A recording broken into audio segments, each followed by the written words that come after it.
1 de julio, crecen las preocupaciones por prácticas como el gasto social y la utilización de este con fines electorales, también sobre delitos que como supone, por ejemplo, la coacción o la compra del voto. Aunque los datos del INE lo que arrojan es que hasta ahora el número de quejas que han llegado, por ejemplo, contra funcionarios públicos es relativamente bajo. ¿Cómo está la situación?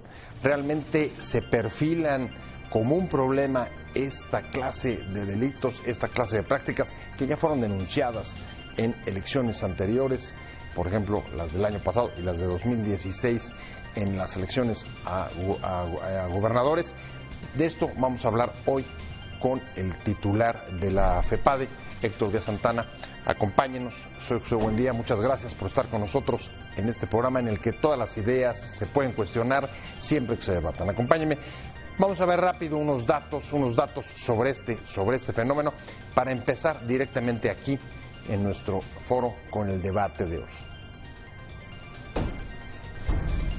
La atención de observadores electorales y organizaciones civiles estará puesta en las últimas semanas de campaña para perseguir la vieja práctica de la compra y coacción de voto, aunque las autoridades electorales afirman que hasta ahora el proceso ha tenido un número bajo de litigios por quejas y otros procedimientos de comportamientos indebidos de funcionarios públicos. Según el Instituto Nacional Electoral, de septiembre de 2017, cuando inició el actual proceso electoral, a la fecha, se han presentado solo 13 quejas por violaciones a comportamientos indebidos de funcionarios con el gasto público. No obstante, organizaciones civiles como el IMCO y Transparencia Mexicana han expresado su preocupación por el aumento del gasto social en el proceso electoral y la compra de votos. En sus registros, otras organizaciones como Acción Ciudadana contra la Pobreza señalan que el PRI encabeza la lista de acusaciones por compra y coacción de voto y que desde el inicio de las campañas han recibido 311 denuncias por este tipo de prácticas. Entre tanto, la FEPADE está a la espera de que se presenten denuncias. El artículo 7 de la Ley General en materia de delitos electorales establece sanciones penales de hasta 3 años de prisión y 100 días de multa a quien recoja, sin causa prevista por la ley, una o más credenciales para votar de los ciudadanos. El CEN del PRI ha negado que el partido incurra en compra de votos y de credenciales de elector. Explicó que el CEN facilitó sus instalaciones a diversos grupos militantes provenientes del Estado de México a fin de que participaran en cursos de capacitación, esto sobre la reciente denuncia al respecto. El líder de los senadores del PRI, Emilio Gamboa, añadió una explicación distinta a la presunta compra de votos en la sede nacional de ese partido, esto dentro de la Ciudad de México. Dijo que los ciudadanos hicieron fila para llenar una encuesta de necesidades que lleva a cabo el candidato presidencial del partido tricolor, José Antonio Meade.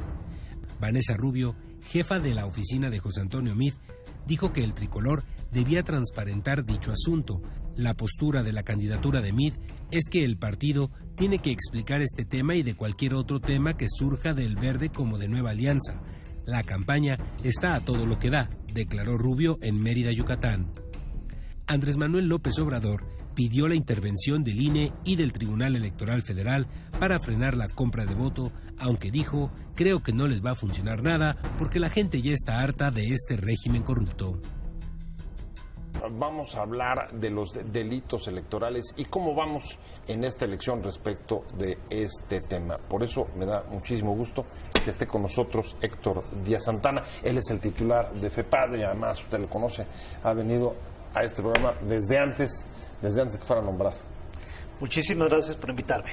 Héctor, un placer de verdad que estés con nosotros. Paco Moreno, como todos los jueves, ¿cómo estás? Don Pepe, feliz de estar aquí, a punto de recibir de primera línea lo que va a ser este hombre que tiene en su responsabilidad parte de la historia de México. Héctor. Muchísimas gracias. Me gustaría empezar con tratando de tener un panorama amplio de lo que traes, de cómo vamos en esta jornada, Héctor, y me llama la atención. Por un lado traemos una creciente preocupación de organizaciones sociales, observadores, que están incluso aportando datos sobre la cantidad de denuncias que ellos están recibiendo de delitos electorales, gasto social, metido a las elecciones, compra y coacción del voto, al mismo tiempo que tienes al INE diciendo que los datos que ellos traen hasta ahora, por ejemplo, en términos de quejas contra funcionarios públicos, es baja. Danos, por favor, una valoración. ¿Dónde estamos? Una barnizada. Mira, FEPADE ha recibido 1.600 denuncias desde que se abrió el proceso electoral el 8 de septiembre pasado. En la mañana también lo conversábamos en el INE. Pensaban que iban a recibir mucho mayores denuncias o mayores quejas, y esto, por el cúmulo en relación de años anteriores, esto no ha sido así. Por parte de la Fiscalía, nosotros tenemos un estándar prácticamente mediano, ni menos que otros años, ni mucho mayor. Esperamos que el flujo aumente se vaya acercando a la jornada electoral, pero los temas que afectan contra el voto libre y secreto cada día ante la opinión pública son mucho más visibles. Hay organizaciones sociales muy dedicadas, hay universidades, hay especies de think tanks que están trabajando temas nuevos. Yo recuerdo que en el año 2001, yo era investigador de Flaxo, hicimos la primera investigación de compra y coacción del voto, era la única que había. Es más, desde duraron 10 años sin hacer compra y coacción del voto, un estudio aplicado, y ahora me da muchísimo gusto que tenemos 4 instituciones que van a hacer un estudio de esa naturaleza, porque más que compra y coacción del voto, algunos consideran que ya es un tema de clientelismo político. Es un mecanismo que se utiliza de manera recurrente para, en lugar de convencer, digamos, con las ideas, con los proyectos, lo haces de una manera que prácticamente aprovechas la marginalidad de grupos sociales. Sí, o sea, negociar con la pobreza, como se dice vulgarmente. Negociar con la pobreza es quizá una de las más viejas prácticas, desafortunadamente, de los procesos electorales de este país, y lamentablemente no solamente ha remitido, no solamente se ha ido como pareció en algunos momentos de los últimos años, sino que parece incluso haber regresado y parece haberse intensificado, por ejemplo, los procesos electorales de 2006 y 2017 en las elecciones estatales. Pepe, Héctor, recuerdo una lectura obligada para cualquier persona que le guste leer, que es El lobo estepario, de Hermann Hesse. Y ahí trae una frase que es algo similar a lo que siento está viviendo hoy la República. ¿Será la realidad lo que estoy viviendo? ¿O la realidad será lo que estoy imaginando? Este cúmulo de violencia, de denuncias, de denostaciones, de compra del voto, de clientelismo, de hacer ya verdad una mentira, me llega a pensar qué realidad estamos viviendo, qué es lo que está pasando en el país. ¿Cómo es posible que te prometan y no den las cifras? ¿Cómo es posible que con un solo término, voy a acabar con la corrupción, quieras disfrazar todas las demás deficiencias que tienes? ¿Qué tiene que ver con el sistema de salud o qué tiene que ver con el sistema de educación? México lo que necesita, y por eso lo dije al principio de este programa sobre la responsabilidad que tienes, Héctor, es monumental. Tienes parte de la esencia jurídica de la historia de este país en tus manos. Ahora, retomando este comentario, Héctor, vamos a un caso concreto para no imaginar y para no especular, y es el que seguramente has estado leyendo, incluso te han pedido que te pronuncies sobre él, y es el caso de la movilización de militantes del Estado de México, del PRI, en sus instalaciones, en alguna instalación de la Ciudad de México, en la que por un lado se acepta que hubo un pago a los militantes, al mismo tiempo que por ejemplo, el Emilio Gamboa, el líder del Senado, dijo que el pago era para pagarles capacitación a militantes que habían traído de los estados. Y luego incluso salió por ahí alguna otra versión distinta del CEN del PRI diciendo eso no era ni una ni otra, se les estaba bonificando los viáticos del viaje. Y FEPADE dice, pues nosotros estamos a la espera de que nos notifiquen o que llegue una queja. una denuncia? Mira, los delitos electorales son de carácter oficioso, que quiere decir que en un momento dado requerimos de una denuncia para empezar a actuar en consecuencia, o en caso que los hechos sean muy evidentes, solicitamos al Instituto Nacional Electoral que haga suya la denuncia. Te voy a decir por qué. Algunos dicen que los delitos electorales son delitos de carácter político también. Iniciar, digamos, cierto tipo de asuntos de manera recurrente, se puede entender que violas el principio de equidad política. Es por eso que nosotros pedimos esta denuncia, y además nos ha pasado que se ha iniciado algún tipo de investigación con una llamada anónima, se comprueba, se judicializa y el juez te echa atrás el asunto porque no tuviste la formalización de una denuncia. Ahí tienes el tema de Cuauhtémoc Blanco en Morelos. ¿El tema de la residencia? El tema de residencia, de un contrato. ¿En dónde está la justicia? Ahí tienes el tema, no nada más de los partidos políticos. La propaganda que vemos ahora dependiendo de mobiliario público es evidente, está el lugar, el momento y el hecho. ¿Quién hace algo? Es que, a ver, sí parece que hay dos realidades, porque tienes organizaciones, pienso, por ejemplo, en esta ONG, Acción Ciudadana contra la Pobreza. Ella asegura, documenta 300 quejas y denuncias, pero denuncias que le están llegando a ella, no necesariamente te la están presentando a ti. Exactamente. Por eso es la frase, ¿será la realidad o lo que imagino? Un sistema bastante efectivo para la recepción de denuncias. Se hacen vía telefónica, se hacen por internet, o tenemos una aplicación móvil que también es bastante efectiva. ¿Qué nos está pasando? Que hay hechos que se denuncian, digamos, ante la opinión pública con una intensidad fuerte, pero realmente tenemos pocas denuncias. Y también puede ser al revés, hechos muy poco que se conocen, digamos, en el escenario público, y tenemos muchas denuncias. Yo te puedo poner el caso de las llamadas que generaron indignación.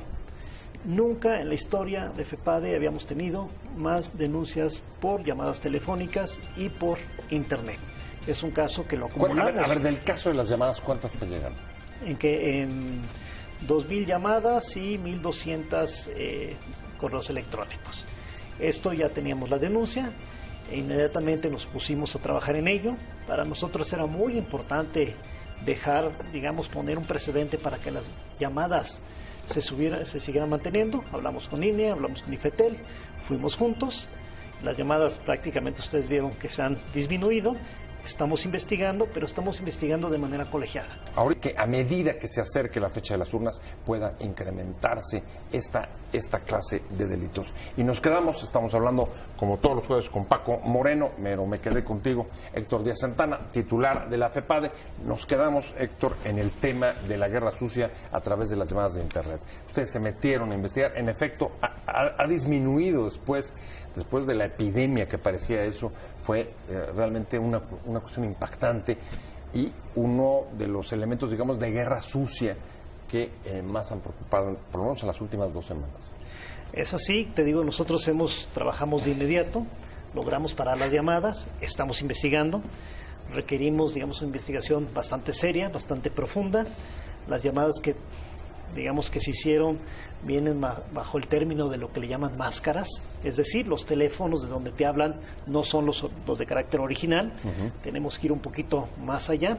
Estamos trabajando con las compañías telefónicas. ¿País en concreto? Lo que pasa es que una sola llamada le puedes dar vuelta a 2 o 3 países. Entonces estamos trabajando con con las compañías telefónicas, estamos también trabajando con las unidades de inteligencia en temas cibernéticos y en un momento dado lo que... ¿Y qué traes? ¿Qué pistas podemos tener sobre esto? No, tú sabes que cuando uno está investigando por el debido proceso no podemos hacer adelantos de lo que estamos con la tecnología. Mira, es importante decirlo y yo creo que es uno de los temas de esta mesa. Aquí en México es un sistema electoral hecho de la total desconfianza. Cada una de las etapas del proceso electoral está sumamente fiscalizado y está sumamente, digamos, reglamentado. ¿Qué pasa? Elección tras elección suceden hechos nuevos en los cuales no se había contemplado y no existe una normatividad específica. Claro. Te pongo el ejemplo de las firmas que se presentaron alteradas para los candidatos independientes. Algunos se quejaban y también reclamaban a FEPADE que por qué no había hecho cosas mucho más dinámicas, mucho más efectivas. Aquí hay dos temas. Uno, ese delito, presentar firmas falsas, no está tipificado. Hemos logrado judicializar asuntos que nosotros investigamos y que hicimos un proceso en tiempo récord. Pero ahí no cae en que lo que no está prohibido está permitido. No necesariamente, yo creo que es un tema entre la ética y la moral y la ética pública, que es donde quiero llegar. Sí, porque además no estará tipificado así, pero lo que hicimos es encontramos ¿dónde está la integridad de la autoridad? Nosotros encontramos que utilizaron de manera irregular el padrón electoral y por eso estamos judicializando. O sea, no lo dejamos impune. Ahora, ¿esos elementos fueron suficientes los que les dio el Instituto Nacional Electoral para poder proceder? Sí, sí fueron suficientes. Sí, el INE nos dio la información que requeríamos en la primera fase. Y una vez integrada la averiguación, ¿qué pasó? La carpeta de investigación. Es un proceso de carácter, digamos, prolongado. Judicial. Hemos encontrado a personas que son responsables, los judicializamos, ellos admitieron la culpa y el juez les concedió lo que le llaman bajo el sistema de justicia penal acusatorio una suspensión condicional del proceso, que quiere decir que es un perdón a un primo delincuente que de cierta manera reparó el daño y que no representa un riesgo social. Para ver, entonces, Héctor, el problema no solamente es falta de tipificación del delito, el problema es que se está, digamos, judicializando y buscando responsables en los operadores materiales. Por eso no estamos yendo lo que me decía evidentemente Pepe, es no nada más importante. es eso. El nuevo sistema penal de justicia acusatoria es absolutamente deficiente. Lo mismo pasa con un primo delincuente electoral que con un primo delincuente secuestrador. Lo mismo está pasando con alguien que asalta o comete un robo a mano armada y resulta que era la primera vez y el arma era de juguete. Pero mira, déjame decirte, en este caso las investigaciones siguen, no cerramos el asunto y nosotros vamos a llegar a las últimas consecuencias. Tenemos muy buenos adelantos en esta materia y vamos a dar mejores cuentas que haber judicializado a los Ahora, primeros hay una indiciados. preocupación. Esto puede resolverse una vez que hayan pasado el proceso electoral. Con lo cual, digamos que el nivel de sanción pues será, si acaso, de una multa o en todo caso será distinto a es poder una haber llamada a misa, es como un exhorto parlamentario. Déjeme Héctor, también comentarles este tema. La vía penal electoral y la vía de la jurisdicción electoral son dos rutas que van diferentes. es correcto. ¿Qué quiere decir? Que muchas veces por los tipos de procesos un tribunal electoral te puede fallar un asunto en 3 o 4 días, una calificación de gobernador. Nosotros, los delitos electorales van por la vía convencional del sistema penal. ¿Qué quiere decir? Se investiga. Si existen los elementos constitutivos del delito, se judicializa. Se inicia con una audiencia de control, una audiencia intermedia, una audiencia de juicio oral y puedes tener primera y segunda instancia y hasta el amparo. Pero a ver, entonces hay una preocupación. Una de las justificaciones de los juicios orales fue la necesidad de tener plazos mucho más rápidos, mucho más ágiles para tener justicia rápida y también es expedita. darle No puerta estamos teniendo. giratoria a los criminales, Pepe. Le Ese es estamos un problema. haciendo puerta giratoria a los criminales. A ver, ese es un problema, pero el otro es, no estamos teniendo justicia rápida. A ver, mi Pepe, lo que se evitó con los juicios orales eran juicios de 5, 6 o 7 años, porque ya hay términos. O sea, te dice que un juicio tiene que terminar en términos de 1 año. Pero bueno, la primera etapa.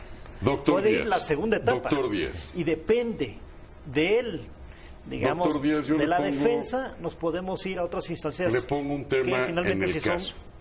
culpables se castigan. Comprobada la falsificación de documentos, comprobada la alteración del padrón electoral. Hoy tenemos la probabilidad de que un aspirante sea gobernador de un estado a sabiendas de que llegó a la alcaldía por un ilícito. ¿Eso cómo se llama? Mira, yo lo que te puedo decir, y lo sigo comentando, que existen 2 vías.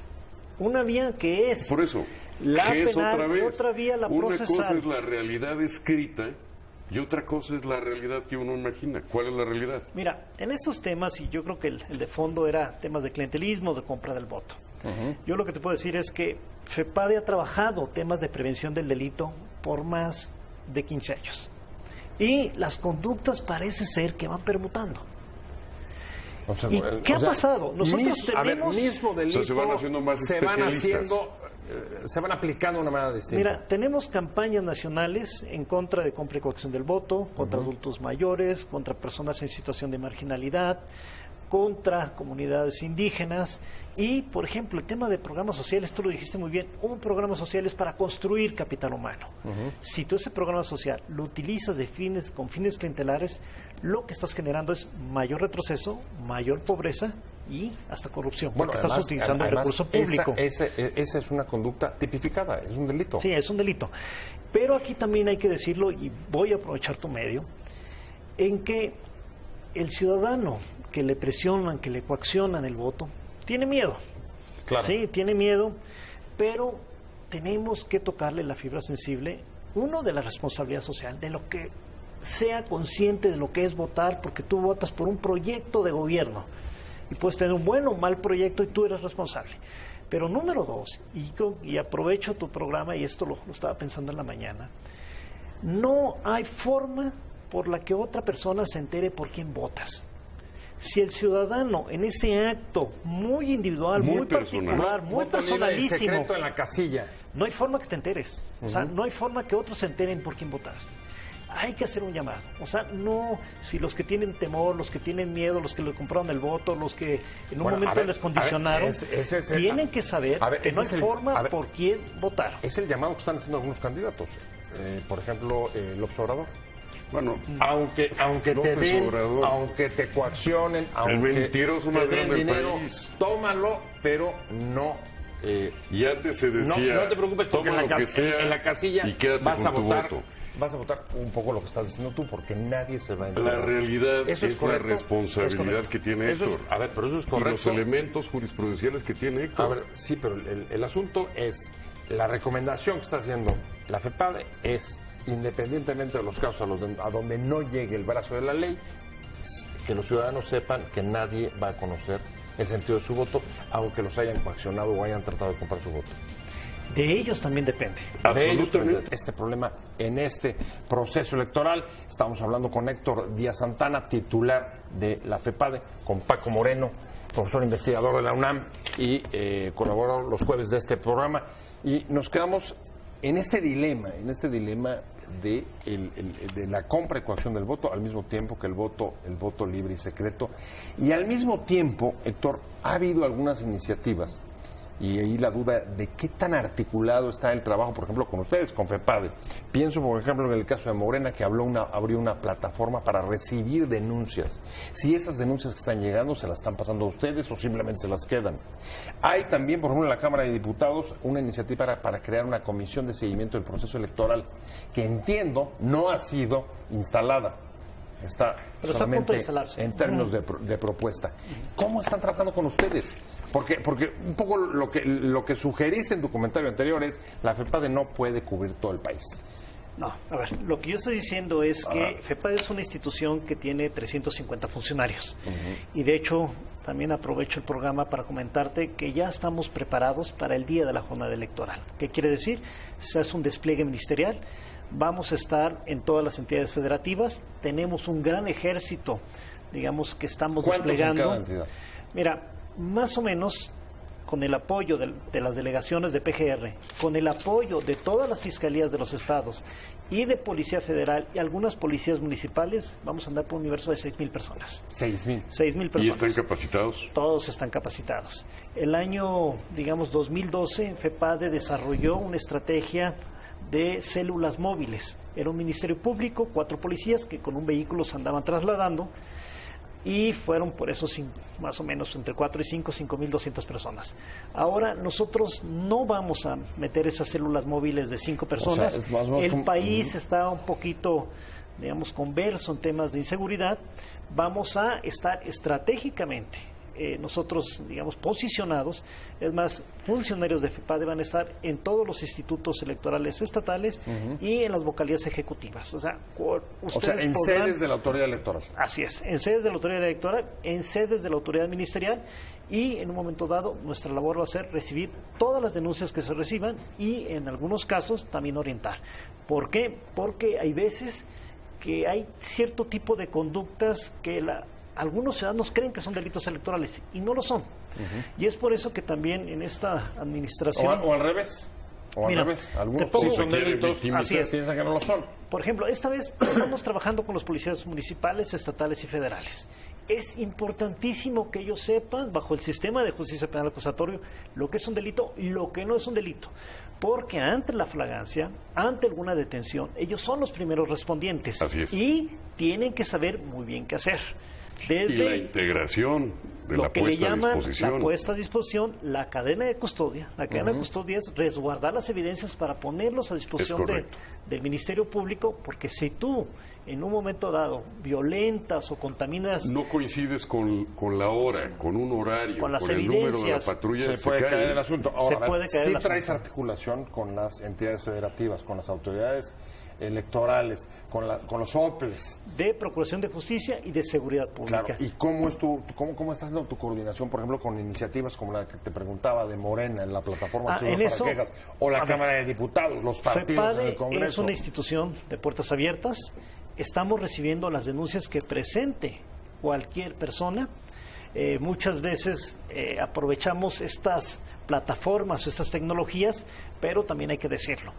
Es muy importante que las denuncias tengan circunstancias de personas, tiempo, de momento y lugar. Así es.